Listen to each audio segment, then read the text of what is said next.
Hello friends, कैसे हैं आप सभी को दिल से मेरा प्यार भरा नमस्कार। दोस्तों, आप सभी का मेरे चैनल में स्वागत है।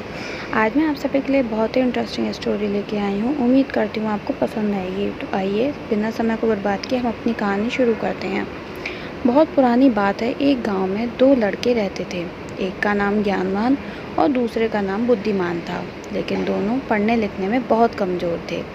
दोनों के माता पिता उनको लेकर बहुत परेशान थे।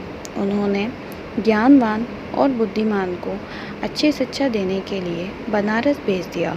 ज्ञानवान और बुद्धिमान ने बनारस में कुछ वर्ष रहकर अध्ययन किया। अब दोनों ही अच्छी शिक्षा ग्रहण कर विद्वान हो चुके थे।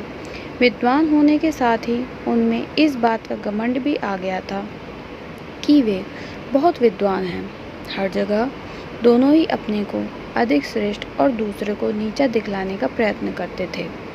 दोनों को कई बार उनके शिक्षकों ने इस बारे में समझाया, किंतु दोनों अपने को ही श्रेष्ठ समझते थे। शिक्षा खत्म होने के बाद दोनों को बनारस से अपने गांव वापस लौटना था। रास्ता बहुत लंबा था। चलते चलते उन्हें रात हो गई और उन्होंने एक गांव में अपना डेरा डाला। गांव के जमींदार को पता चला कि उनके गांव में बनारस विद्वान आए हुए हैं। जमींदार साहब ने दोनों विद्वानों को रात्रि विश्राम और भोजन के लिए अपने घर में आमंत्रित किया। ज्ञानवान और बुद्धिमान दोनों जमींदार के घर आ गए। जमींदार ने दोनों के रुकने की अलग अलग व्यवस्था की और स्वादिष्ट पकवान बनवाए। जमींदार पहले ज्ञानवान के पास गया और हाल चाल जाना। जमींदार पहले तो ज्ञानवान से बहुत प्रभावित हुआ, किंतु अपने घमंड और बुद्धिमान को नीचा दिखलाने के लिए ज्ञानवान जमींदार से बोला कि बुद्धिमान तो नाम का ही बुद्धिमान है।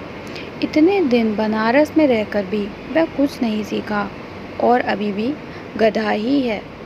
ज्ञानवान की बातें जमींदार को अच्छी नहीं लगी। ज्ञानवान से मिलने के बाद वे बुद्धिमान से मिलने गया। बुद्धिमान में भी ज्ञानवान की तरह ही बातें की और कहा कि ज्ञानवान को कोई जान नहीं है और वह टुबैल है, जिसे कुछ नहीं आता। जमींदार दोनों से बहुत निराश हुआ और कुछ देर पश्चात उसने ज्ञानवान और बुद्धिमान को भोजन के लिए बुलाया। दोनों भोजन के लिए आए और जब दोनों को थालियां परोसी गईं तो थाली में घास और भूसा था। थालियां देखकर दोनों जमींदार पर बहुत क्रोधित होते हुए बोले कि आपने यहाँ हमें बेइज्जत करने के लिए बुलाया है। क्या हम कोई जानवर हैं जो आप हमें भूसा और घास खिला रहे हैं? ऐसा उन्होंने जमींदार से कहा। जमींदार हाथ जोड़कर बोला कि मान्यवर, आप विद्वान हैं और मेरे मेहमान हैं। मेरा उद्देश्य आपकी बेइज्जती करना नहीं है। आप दोनों ही विद्वान होकर एक दूसरे को बैल और गधा बोल रहे थे, इसलिए बैल और गधे का जो भोजन पसंद है, मैंने आपको वही भोजन परोस दिया। जमींदार की बात सुनकर ज्ञानवान और बुद्धिमान को अपनी गलती का एहसास हुआ और दोनों ने एक दूसरे से क्षमा मांगी और जमींदार को धन्यवाद दिया।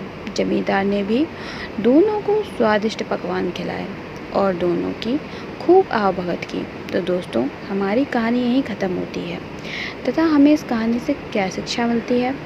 तो दोस्तों, हमें इस कहानी से ये शिक्षा मिलती है कि कोई कितना ही बड़ा विद्वान क्यों ना हो, अगर दूसरे को नीचा दिखलाने का प्रयास करता है तो उसे भी नीचा देखना ही पड़ता है। तो दोस्तों, आपको मेरी कहानी कैसी लगी प्लीज़ कमेंट बॉक्स में ज़रूर बताइएगा। उम्मीद करती हूँ पसंद आई होगी। अगर पसंद आई हो तो कृपया इसे लाइक कर दें तथा ज़्यादा से ज़्यादा लोगों में शेयर करें तथा दोस्तों मेरे चैनल को सब्सक्राइब करें, जिससे मेरी और नई नई कहानियाँ जल्द से जल्द आप तक पहुँच सकें। ओके, धन्यवाद।